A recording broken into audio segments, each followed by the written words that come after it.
সকালে ছেলেকে স্কুলে দিয়ে পড়ে আমি আর আমার হাজব্যান্ড বেরিয়ে পড়লাম সবজি বাজার উদ্দেশ্যে। তো সবজি বাজার নিয়ে আর এদিকে মাছ বাজার করে চলে এসেছি বাড়ি।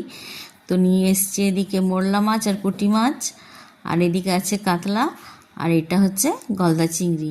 তো এই নিয়ে আনছি না, আজকে সব রান্না করব। তাড়াতাড়ি করে সব মাছ বের করলাম, যেহেতু মাছ ছাড়াতে কাটতে বাছতে সত্যি অনেক সময় লাগে। রান্না করতে যত সময় না লাগে ওই বাছতে আর কাটতে সময় লাগে। তত কাতলা কাটা নিয়ে এসেছি। চিংড়ি মাছ আমি পারি না, আমার হাজব্যান্ডই সব কেটে দেবে, আর ওই পুঁটি মাছ ছাড়িয়ে দেবে, কেন কি ওগুলো আমি মাছ ছাড়াছাড়ি কাটাকাটি এসব আমি করতে পারি না। তো হাজব্যান্ড আর শাশুড়ি মাই সব করে দেবে, আমি শুধু রান্না করব। কাতলাটা আমি বেছে ধুয়ে নেব। তাহলে চলুন তাড়াতাড়ি রান্নায় যাওয়া যাক। তো আজকে সকাল সকালে 3 রকমের মাছ নিয়ে চলে এসেছি। নেক্সট ভিডিওতে আপনাদের সাথে আবার দেখা হচ্ছে। এখনকার মতন টাটা।